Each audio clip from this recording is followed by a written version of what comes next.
It's Saturday, it's Scotland, and it's 1 p.m.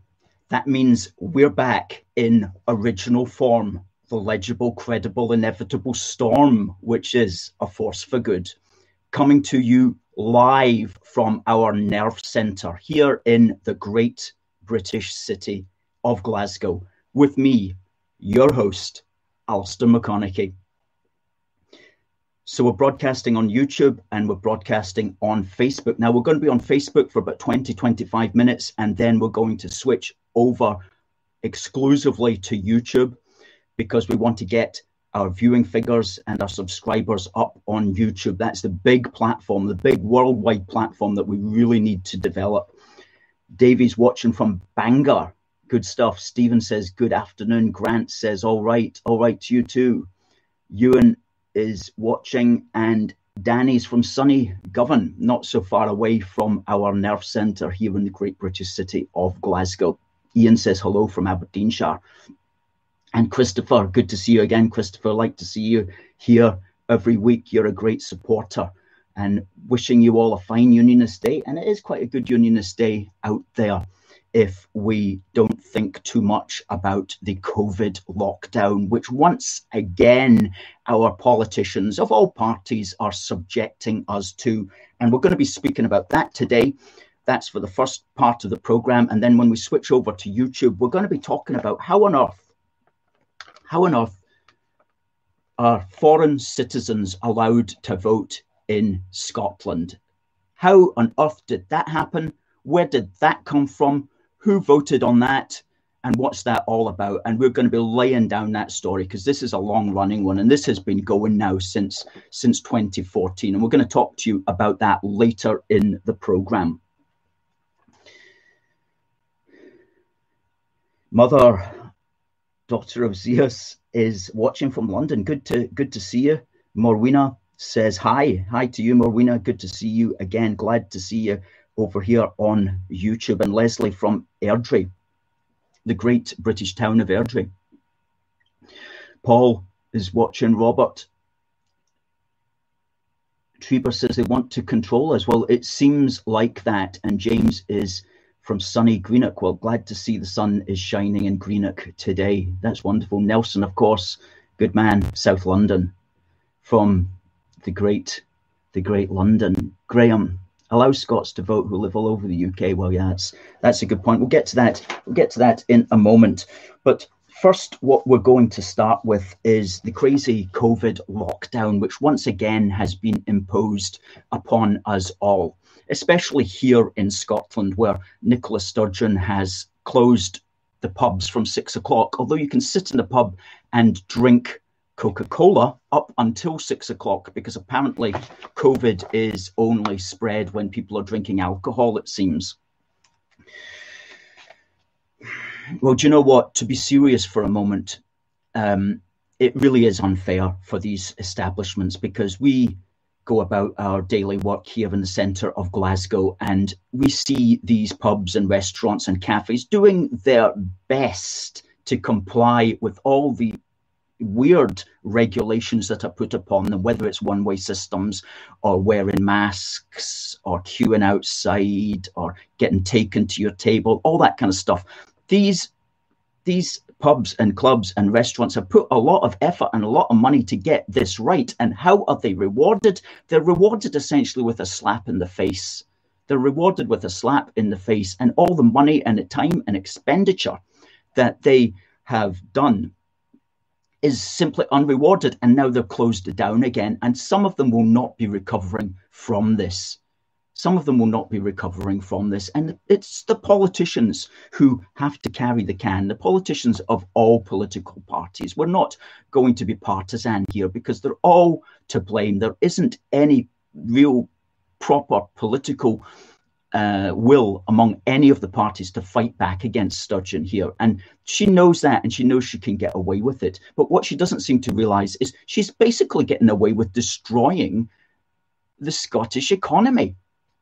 And I do hope that Boris doesn't do the same in England, because, again, that will just destroy the economy. You know, he talks about building back better. Well, if you want to build back better, don't destroy forward worse before you've even begun. Anyway, Neil Oliver was really good about that this week. He had an excellent interview on talk radio, and after the show's over, we'll put that link up. And he really summarised what a lot of us are feeling on this particular matter. And he called it another nail in the coffin for the hospitality industry, and that's a morbid but accurate way of looking at it, because let's face it, many of our towns and cities these days, the central economies depend entirely upon the hospitality industry, entirely. So you close that down, you close down the economy.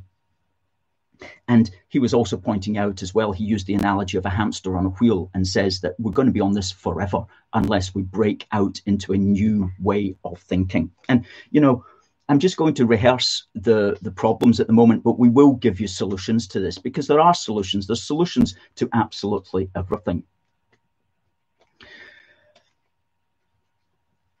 Thomas says, good afternoon. Good afternoon to you. Debbie says, hello. Good to hear from you, Debbie.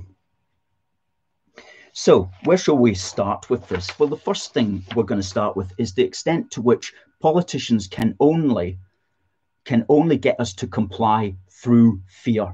And one of the few outspoken legislators that we have here in the United Kingdom is a chap called Lord Sumption, who used to be a Supreme Court judge. And he is really going to town on this. And he's probably the foremost voice, other than, say, Neil Oliver, on this matter. He says, authoritarian government depends on fear.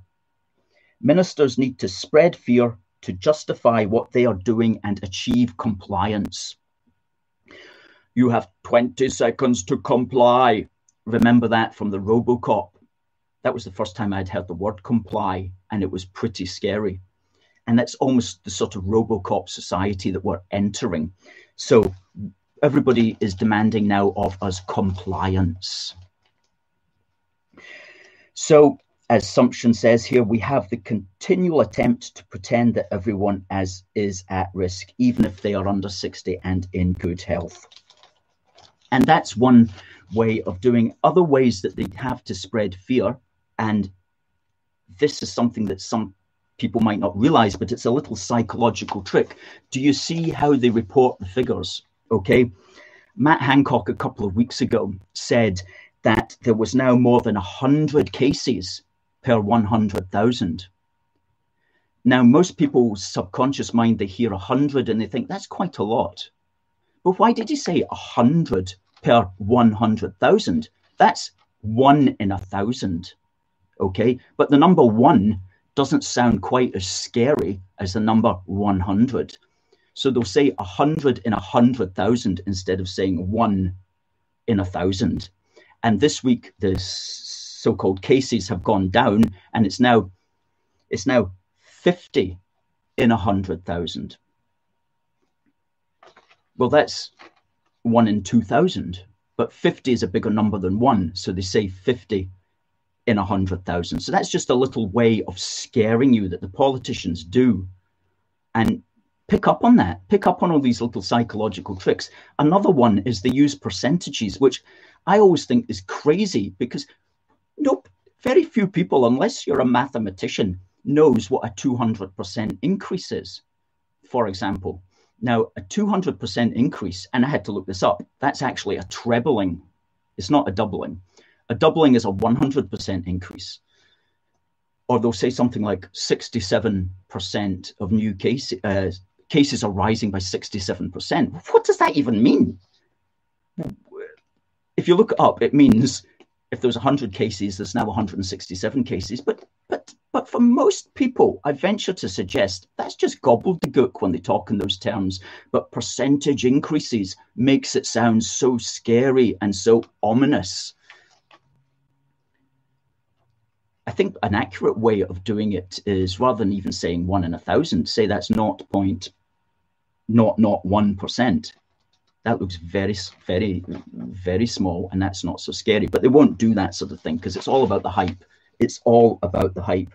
And also, of course, good afternoon to Colin there, doing a great job. Well, we're doing a great job because of all you guys who are coming in and watching and helping and supporting. So thank you very much for that.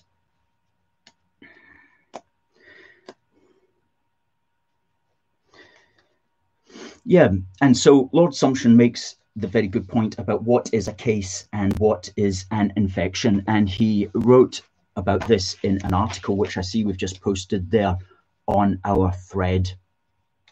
And he says, about 90% of deaths, that's 9 in 10, have been of people aged over 70. Most are in their 80s and 90s. And as a little aside, I read that the average age of dying from COVID is actually higher than the average life expectancy in the United Kingdom at the moment. Anyway, Sumption points out these people matter and they are the ones we should be protecting. They are more than 1,000 times more likely to die of COVID-19. So why are the young and healthy having to bear the brunt of the government's measures? For example, I would suggest such as the young and healthy who go out to the centre of town on a Friday night. Well, he says young adults are driving the current rise in infections. But then he says, and I'm so glad he said this, he says, infections don't matter a row of beans unless they lead to hospitalizations.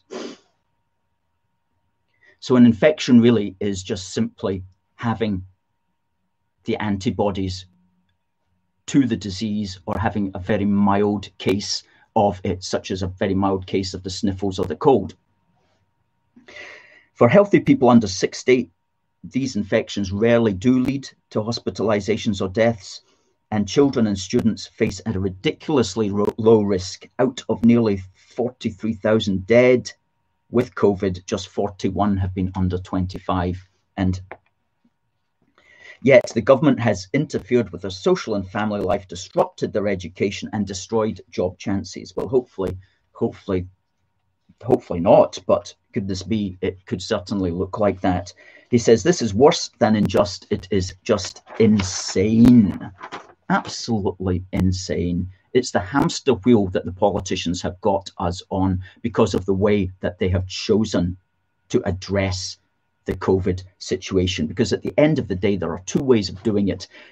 One is to lock down the entire country forever until you get a vaccine, which is what the present strategy is, or the other is to boost herd immunity and just get on with our lives and allow our natural immune systems to deal with that. These are two different ways of looking at it, and right now the entire political system is going with the first one. To an extent, actually, that it's quite ridiculous. And don't get us wrong, we know that COVID can hurt certain people in various ways, and we're very conscious of that. And indeed, in that regard, we do know of one of our supporters, Darren, who is in the Queen Elizabeth Hospital. And I want to give a shout out to Darren and say, Darren, thank you so much for the support that you have given to A Force for Good in also encouraging other people to come in and watch. And I do wish you, Darren, the very, very best. I wish you a great British recovery. And hopefully you'll be as strong as Donald Trump on Regeneron in a few days. So all the best to you, Darren. And I also want to thank your friends Mark and John for contacting me about you. And especially I'd like to thank Mark for one or two really, really nice things that he said about A Force for Good. And I'm just going to read them out. He goes, I enjoy the videos, the fresh take on all things British, but especially the historical education that emanates throughout them. Thank you. There's so much about our wonderful nation that I have still to learn that should never be forgotten or shredded apart the way these nationalists would love. Well said, Mark. And he goes on, he goes, thank you for that, as well as the critique and analysis that you cover in your content. We appreciate the fact you're constantly blending in what you do on Great Britain's history with its politics. It's nice to hear something upbeat and positive in amongst the doom and gloom we're force-fed, particularly from certain quarters, constantly. So thank you for that. Well, thank you, Mark. Thank you, John. And Darren, all the very best to you. And I know you'll be getting out the Queen Elizabeth Hospital just as soon as you can possibly can. So God bless you. Now, talking about back to the infections and cases again, in the Daily Mail in Scotland this week, when they were reporting upon the lockdown, they said that they were reporting Nicola Sturgeon, and they said a majority of health boards in the Central Belt are recording more than 50 cases per 100,000 of the population. Again, that's these funny numbers, 50 in 100,000. That's 1 in 2,000. Okay, that's 1 in 2,000. But big numbers makes it sound so much more scarier. On the very same page, over here, there's a report from the University of Edinburgh, where some professors have got together and they have said that the way out of any epidemic is herd immunity, which is when enough people in the population are infected that the virus can't spread anymore. So on one hand, you've got Nicola Sturgeon saying that aim is to keep infections down, and on the other, you've got the other side of the argument here, which is professors at Edinburgh University saying we need people to get infected so that we can develop herd immunity. So two completely clashing views. And the one that we're at the moment, which is the one that's supported by the entire political structure, we're not going to defend any political party on this one, is the lockdown strategy. And we would suggest that that's now gone, is the wrong strategy. But oh my goodness, the people who support that lockdown strategy support it with a vengeance. And there's various reasons for that. You know, here in Scotland, the Scottish nationalists, they love the fact that everybody is obeying the dear leader. They really do like that. They want, not all the Scottish nationalists, but certainly the Scottish nationalist councillors and politicians and legislators, they love the fact that, look, all these Scottish people are all doing what we're telling them. Isn't that wonderful? It gives them a thrill. Okay? And I know this for a fact. And you can see it in their tweets and in their comments. And last night, one of the councillors, SNP councillors for Govan Hill, actually drove up Sauchiehall Street, obviously to see the extent to which the people are complying with the dear leader's edicts. And she sent out a tweet last night at 9:08 of Sauchiehall Street, empty. And I don't like the tone of what she was saying here. I don't like the tone of what she said. She goes, Sauchiehall Street tonight. This is what these restrictions were introduced to achieve. I know it's hard, but it's 16 days to drive the virus back down so we can lift restrictions safely. Please stick with it over the coming weeks, won't you? Well, in other words, she has no conception that what she's just pictured there are businesses closing and people going out of jobs. And she and her miserable party are responsible for this, okay? And in 16 days' time, when people get let out back into the nightclubs again, guess what's going to happen? Cases are going to rise. So-called infections are going to rise. Of course they are. You're not stopping cases. You're just delaying the cases. You know, maybe I'm misremembering things or something, but I did biology in years 1 and 2 at high school. And this was basic stuff about how virus spreads. Basic stuff. Okay, so what's changed? How has the science changed since I was in the first year in high school? Okay? It just shows you sometimes these experts are not actually experts, and sometimes somebody in the first year of high school actually knows more than these experts. Anyway, and don't sit about waiting for a vaccine, you know, because somebody wrote into the Telegraph here saying that they started to try to develop a vaccine for smallpox in 1796, and it wasn't until 1980 that they regarded that they had actually got rid of smallpox entirely. And given the fact that you're going to need an extra 10 years to develop a safe one, then we can therefore expect COVID-19 to be defeated in about 2214. Okay. And I don't know about you, but I don't want to be in lockdown until then. Colin says, good afternoon, doing a great job. Thank you. Thank you, Colin. Jonathan says, it's a bit strange. It seems that Western democracies are acting like communist dictatorships. That's certainly a point that others have also made. So what else is there to mention with the COVID thing? Yeah, I guess the bottom line is, at the end of the day as well, this, as we said last week, this could not have happened if Boris Johnson had kept control of the policy.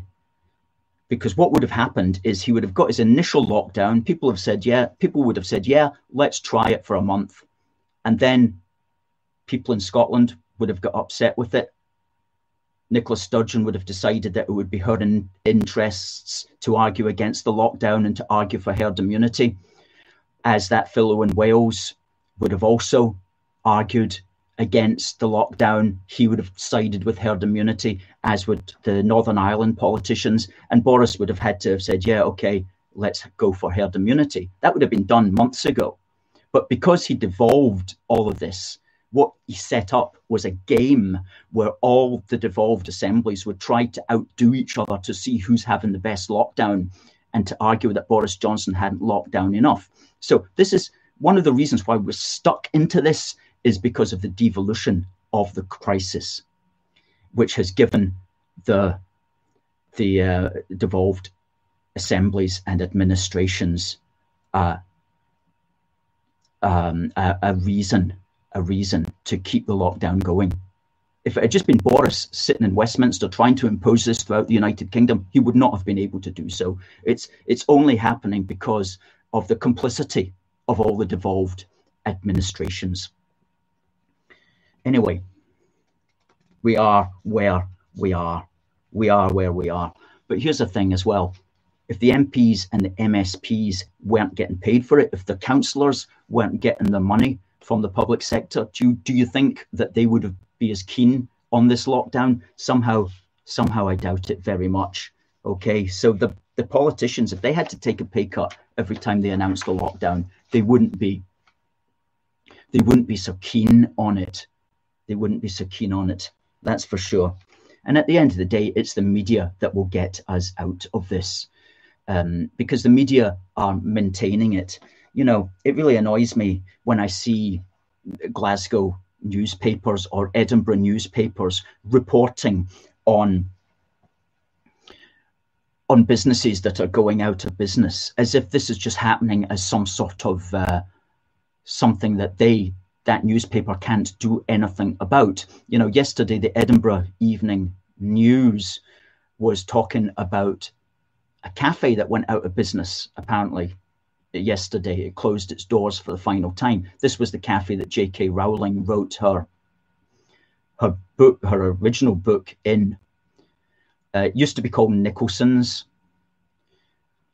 Changed its name, got new owners, and it's gone out of business as a consequence of the lockdown. Well, that's a consequence of the Edinburgh Evening News not bothering to argue against the lockdown. You know, they are the biggest voice in Edinburgh. They are the evening newspaper.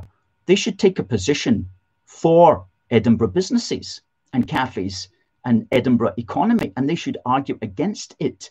And only when these newspapers develop the courage to speak against the Scottish National Party, only then will we start to be freed from these things. And that's easily enough done. As I've pointed out before, all the papers have to do is start to emphasize all the deaths from non-COVID that are occurring as a consequence of the lockdown and as a consequence of the NHS stopping certain important things that they would normally do, whether operations or scans or tests or so on. Once the newspapers start that angle, then people will start to change their opinions on things. But the newspapers have to do this, okay? They have to do it because they are the premier powers in these towns and cities, and they shouldn't be going along with this. So the media, the mainstream media I'm talking about, are as much to blame as the politicians. And it's extremely odd to see the mainstream media going along with the politicians, because normally they would not be doing that. Normally they would not be doing that.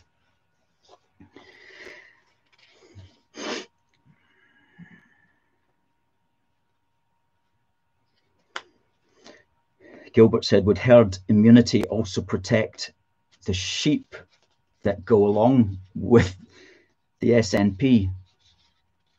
Well, it would. So yeah, newspapers, please grow some courage and please make a stand throughout the United Kingdom for common sense and the correct way to deal with this in the long term. And one final thing before I end on COVID and before we head over simply to YouTube is some people have been concerned about how can we get more than 6 people around the Christmas dinner table. Well, that's fairly easy. You can just get 30 people around the dinner table. And if the police knock on your door and say, why have you got 30 people around your dinner table? You can just say, we're having a funeral for the turkey.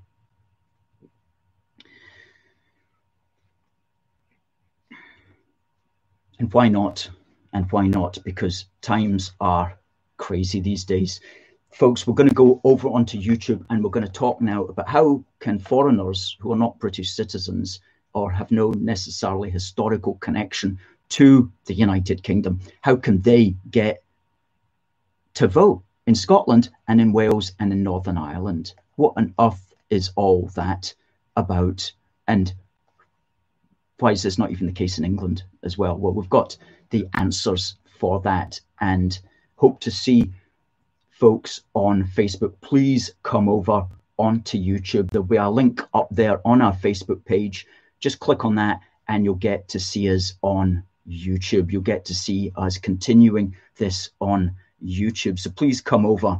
Please come over onto YouTube. And we're going to end on Facebook now, but we're going to continue here on YouTube, and we're going to talk about what on earth is all this about.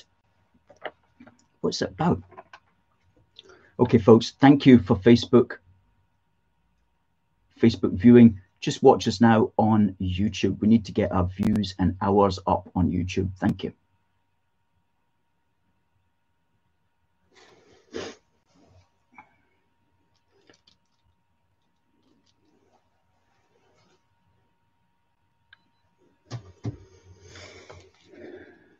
All right, folks, broadcasting now only on YouTube. And the reason for that is we've been going on YouTube for about 6 years now, at least, in fact, longer than that. But we never were able to get our subscribers up because we weren't really pushing YouTube. Now, if we really push YouTube, we can get to a minimum of 1,000 subscribers, which is what we really need to get to. And then once we've got that, things can start opening up for us on YouTube. We can start broadcasting outside with a mobile phone on YouTube. We can start monetizing the channel with adverts. We can start doing things like super chats on the chat and so on. And that will bring in an income for our campaigning activities. And as you know, we run very, very frugally. And we rely largely upon people buying our merchandise. And here's a fantastic wee badge that we've got, which is this flag behind us. And we'll put up the link to that. That's our new Union Heart badge. And that's available in our shop. Go to aforceforgood.uk. Look along the top, it says shop. And click on that and you'll see everything there in our shop. And another one, of course, is our best-selling Union Heart badge, which says a force for good through the middle of it. And sometimes people buy this for the children If they're sending a card to somebody, they'll stick this in as well. So it's a good way of just getting the message out, and that's a really good seller as well. Thanks. Yeah. Now let's talk about this, giving the vote to foreigners in Scotland. Now, somebody sent us this in the post this week and said, Alistair, what's this about? I've never even heard of this. This has been kept very quiet. Well, correct. I wouldn't expect that you would hear about this, because unless you're a political anorak, you're not going to know what's going on behind the scenes. But we spotted this a long, long time ago. As the song says, in fact, we spotted this. What was the year? It was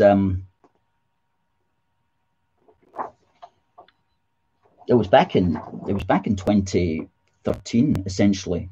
We spotted this. Well, 2014 at the time of the referendum. Now, if you cast your mind back, you'll remember that Gordon Brown took it upon himself to make a vow to the Scottish nationalists that they would somehow get more powers. Scotland would get more powers. And he thought that this was a way of getting people to vote to stay part of the United Kingdom. Well, that wasn't an accurate way of looking at it. Studies have since shown that it didn't make any difference to the vote. So he could have just avoided doing that, and the vote would have been approximately the same. However, he did make that vow, as did David Cameron and the other pro-UK party leaders. And what this meant was that after 2014, after the result, they had to deliver on that. So they set up something called the Smith Commission, and this was made up of 2 MSPs from every political party that was in Holyrood, including 2 Greens, 2 SNP, 2 Lib Dems, 2 Tories, and 2 Labour.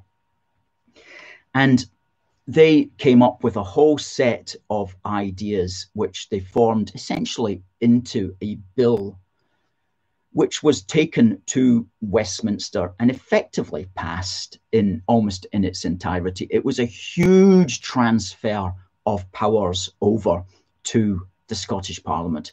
Now, that happened in what's called the 2016 Scotland Act. Now, we were watching this with growing trepidation, and we analysed the Smith Commission bill, and we wrote it all up in this document called Dissolving, Not Devolving, a Scotland Bill Briefing Alert.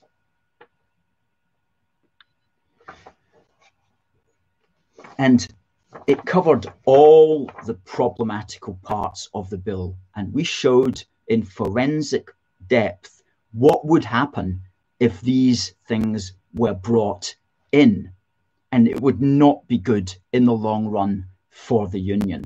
And one of the most concerning things was the devolution of, believe it or not, elections and the franchise. That the franchise, that is who can vote in Scotland, would be devolved to Holyrood. And we wrote up in this document, which you can get from our shop, and we'll put the link up there to Dissolving, Not Devolving. It's a really good unionist education. We said that if you devolve the franchise, all that's going to do is give the Scottish nationalists power to gerrymander the franchise in their favour.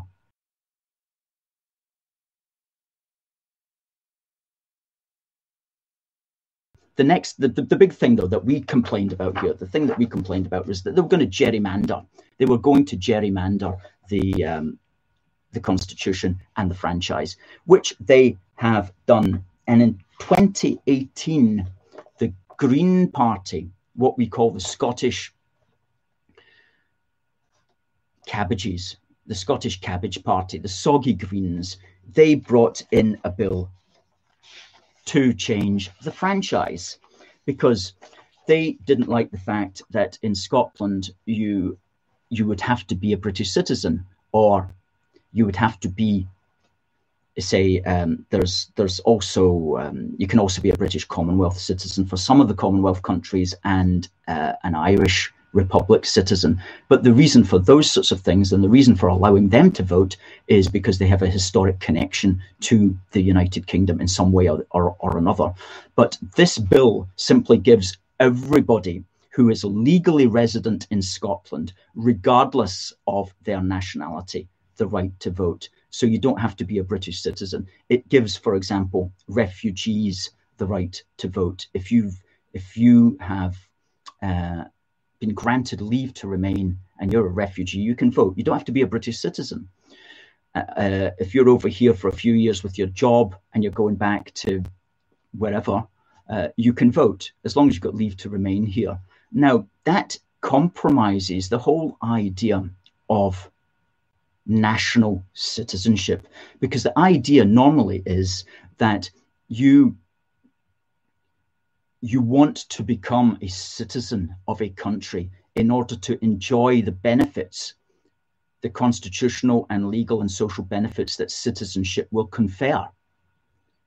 And that's the reason why people want to change their nationality and become a British citizen, because they can get the right to vote, they can get the right to have a say over what way the country's going, and so on and so forth. So if you say, no, you don't need to do any of that, you simply need to be legally resident, we don't care what your nationality is, you're going to get to vote, then that compromises the idea of national citizenship. It compromises the idea even of the nation state having a citizenship of its own. It compromises I'm going to use the word sanctity of the nation state. It compromises its legally, but also spiritually, because that's essentially what we're up against here, is people who don't believe in the very idea of the nation, of its importance.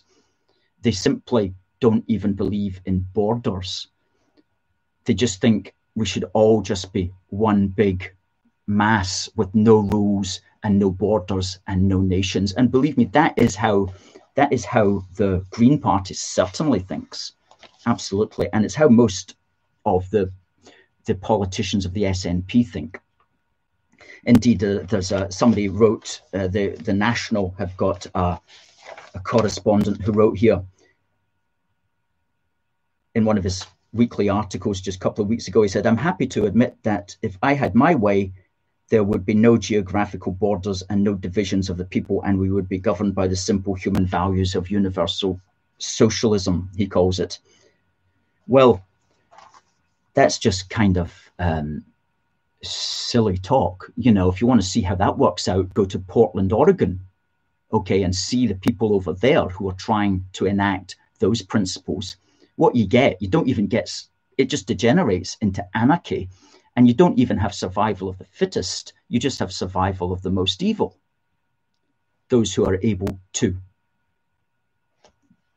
demand their will, because humanity just regresses back to its basic form.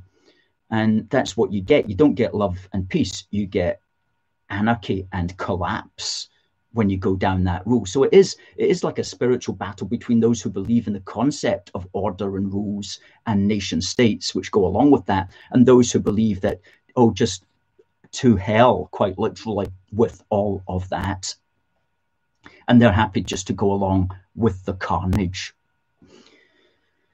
So and of course, they'll make up all sorts of silly little arguments for it, like, we're just being kind to or, we're being fair or whatever. But at the end of the day, the motivation behind it is not a good one. And so what happened was, at the start of the year, I think it was January or February 2020, this went to vote at Holyrood, and unfortunately it got passed. And it got passed because the SNP voted for it, the Greens voted for it, and to their shame, Labour and the Lib Dems also voted for it overwhelmingly. The only people who stood against it were the Tory party. So that means that we have now got basically anybody can vote, except those who have yet to be granted leave to remain.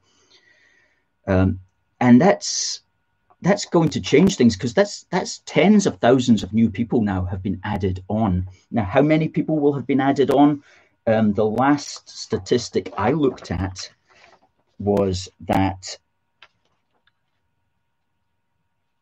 there's 380,000 non-British nationals living in Scotland.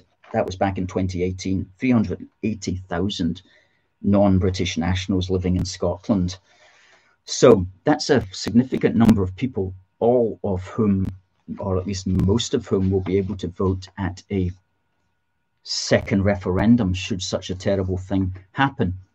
If, and here's the solution, if the franchise for that referendum is decided by Holyrood, because there still is another franchise in the United Kingdom, and it's called the British General Election franchise, and that does not allow anybody to vote, and it does not even allow European Union citizens to vote.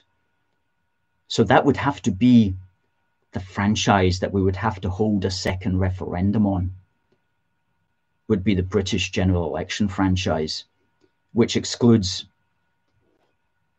non-British citizens, other than, as I say, a few exceptions, Republic of Ireland and British Commonwealth citizens. So that's how that happened. I don't think it's a good move, but for our concerns, if there was a second referendum, we would have to argue to use the British franchise, not the Scottish franchise, which is basically just anybody can get a vote in. Some good comments coming in. Mama Mia says, do I get a vote in Pakistan if I move there? Well, indeed. Good luck with that. Christopher said that's a good point. A guy makes the point a second referendum should include Scots in England and the rest of the world. Well, that would certainly be an interesting one. That would be an interesting one. Hey. So, folks, please do subscribe to us, by which I mean send us your email and your name so that we can stay in contact with you regardless of what happens with our social media platforms. Now, to do that, go to our website, aforceforgood.uk/support, and you'll see the box there. Put in your name and your email, and that means that we'll be able to send you our email update fortnightly, and we'll be able to be in touch with you regardless of what happens with our other platforms. And we sent out an email update last night where we rehearsed one or two points that we've said in the past, and where we listed all the videos that we've produced in the last fortnight. 10 new videos up on YouTube in the last fortnight. So this is a growing channel, and it's getting growing engagement. And so please do click the button to subscribe, and please do hit the bell for notifications, and we'll be broadcasting every week,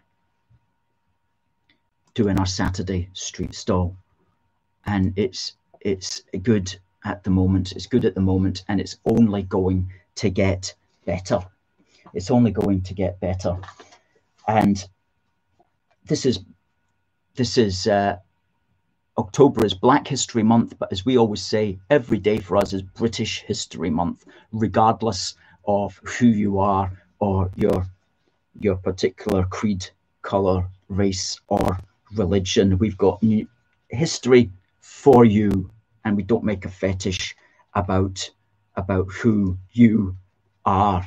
And in this coming week in British history, which is to say from the 10th to the 16th, Friday the 16th, a lot of stuff happened in the past. Back in October 2017, A Force for Good had, we had 2 days in a row, but it was Tuesday the 10th of October 2017, and we stood outside with a strong group of us at the Scottish National Party conference here in Glasgow, flying our Union Jacks with our banner. And we were so delighted to see that the very next day, the 11th of October, the Daily Telegraph cartoonist did this cartoon, which shows Nicola Sturgeon talking, saying, "I will go on and on and on and on and on and on." And there's people leaving out to the group of us in the background, waving our Union Jack. And that was in the Daily Telegraph on the 11th of the 10th, 2017. And we published that in our annual report for 2017. Anybody wants a copy of this? It's a great thing. We've still got some copies left. You can just contact us and we'll send you it. Drop us a donation at aforceforgood.uk/donate to one-off donation. Tell us you'd like a copy of this. We'll send you this, and we'll also send you our Union Heart magazines to date free of charge as well. What else happened on the 10th of October? Well, here is a big one which has changed our lives in ways that many of us won't realize. In 1861, paper duty was removed, the tax on paper. And this led to a boom in newspapers. Because prior to Gladstone removing the paper duty on the 10th of October 1861, papers were very expensive. Newspapers were very expensive. Certainly they had been around for a while. The Times newspaper was established in 1785, but the common man and woman on the street did not read newspapers. You had to go to a library and you had to rent the newspapers also in some cases. So it was, and they were expensive because of the tax on the paper. And there was 3 taxes on the paper. There was advertising tax, and there was stamp duty, and the final one, which was removed on the 10th of October 1861, was paper duty. And that led to a boom in essentially what we were then to come to understand as the mainstream mass media. And what does that do? That introduced the concept of politics to the man and woman on the street. It gave them a new reality that they would be concerned about, or that they felt they had to be concerned about. It introduced all these new ideas and topics to them. They didn't know what was happening hitherto until they got these cheap newspapers, which then, of course, had an effect on the demand for extending the franchise so that these people could take to do with what was going on. So that was a big date in British history. And we, A Force for Good, we discovered that date. We researched it and we found out what date that was. And it was the 10th of October, 1861. And we'll post about that this evening on our Facebook page.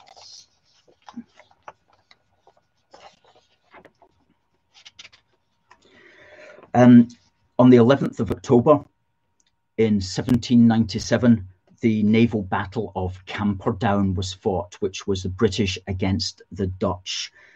The Dutch had been overrun by the army of the French Republic and had been reorganized into a French client state at the time. And it was the British who beat them at the Battle of Camperdown. And it was Admiral Adam Duncan. Now, Admiral Adam Duncan was from Dundee, and he was Nelson's mentor. And Nelson said that the name of Duncan will never be forgot by Britain, and in particular by its navy. So we're always very pleased to remember, to recall to memory Admiral Duncan. And today we have a British Royal Navy destroyer that was built on the Clyde, launched in 2010, called HMS Duncan. So indeed, Admiral Duncan lives on in the Royal Navy, even to this day. He's also got a statue in Dundee. On the 12th of October, Edith Cavell was executed by the Germans in 1915, and she was a British nurse in World War I. And she was charged with harbouring Allied soldiers. And she has a very impressive monument in St. Martin's Place, just off Trafalgar Square, which says, "For king and country, faithful unto death, humanity, fortitude, devotion, sacrifice." And also emblazoned with her words, "Patriotism is not enough. I must have no hatred or bitterness for anyone." A great British hero, Edith Cavell. On the 14th of October, the Royal Oak was sunk in 1939 in Scapa Flow by a torpedo from a German submarine, and that was a massive loss of life. Of the 1,234 men and boys, it's reported that 834 were killed or died later of their wounds. And there's a memorial to that in St. Magnus's Cathedral in Kirkwall. 14th of October 1940, another tragedy in Balham tube station, when 66 Londoners who were sheltering from bombs were drowned when water and sewage pipes fractured. That's a disaster that few people know about, perhaps because it's just so horrific. On the 15th of October in 1965, something that we're always amazed by, the Cruachan Dam was opened by Her Majesty the Queen. Now, this is a dam which is built inside a mountain, and it pumps water up and down from two adjacent reservoirs and lochs.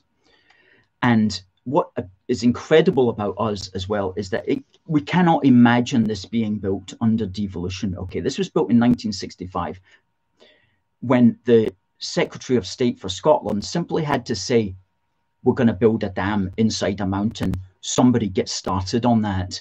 And a few years later, they built a power station rather inside the mountain.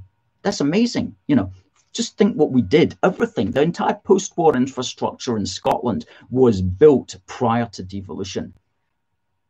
Power stations inside mountains, 5 new towns, motorways, bridges. Scotland changed entirely without the need for a single MSP to stick their oar in and mess it all up. It really worked, you know. The administrative devolution which we had, which was the Scottish office just getting on with the day job, that worked very well. It did not, however, satisfy the nationalist streak for Scotland, its separate people to be somehow independent, okay? And that's how the SNP grew up. But as far as getting things done for Scotland and benefiting Scotland, my goodness me, the Scottish office did it far better than Holyrood does it today. As Richard says, too many cooks. Yes, the hydroelectric power station. Hydroelectric power station. Quite a remarkable piece of engineering. And I think it was also featured in a James Bond film, The World Is Not Enough. There was 1 or 2 scenes featured in there as well. 15th of October, 1 of 3 identical naval memorials was unveiled. The Portsmouth Naval Memorial, which was designed by Robert Lorimer, and it was the 3rd of 3 identical ones to commemorate sailors who died at sea in the First World War and had no known grave. The others are at Chatham and Plymouth, at Plymouth Hoe. 15th of October 2011, there's a really nice Gordon Highlanders statue in Aberdeen, just off Union Street. That was unveiled by Prince Charles, 15th of October 2011. 15th of October 1702, we're going to research more on this lady this week, but essentially the Scottish woman, she was from a Scottish family. Frances Teresa Stewart died, and she was the model for Britannia, who was to appear on coins right up until the decimal stage. And there was also another woman who I believe was Scottish, Teresa Mackenzie. She was also a model for Britannia as well. And Teresa Mackenzie is featured at the very top of the Mitchell Library, which itself was opened on the 16th of October.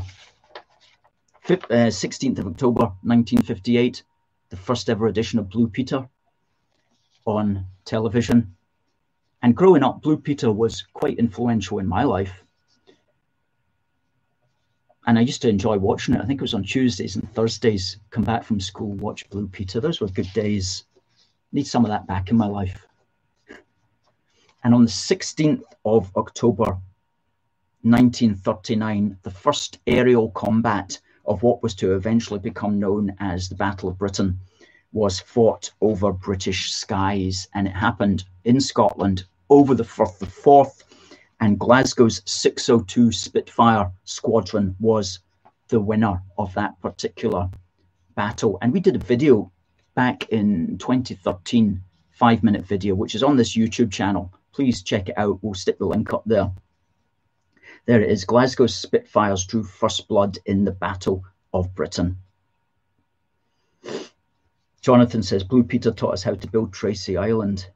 That's right. And also to do lots of other things with sticky back plastic. Good old John Noakes. What a hero he was. Great British hero, John Noakes. Folks, please hit the subscribe button, and please do hit the bell for notifications. I will be here next Saturday with our 29th Saturday Street Stall, and we're going to be keeping doing this right up to the end of the year, right through next year as well, when we've got some good plans for growing our communication abilities. Thank you to everybody who's been watching today on YouTube and on Facebook. And please do, if you think you've got benefit from it, please do go to our site, consider giving us a donation, but please do get a copy of the wee book for the Union, which is in our shop. This is selling very well. It's a great restocking filler, and people just sending it to friends. Everybody says they love it. It's only a £5, postage included.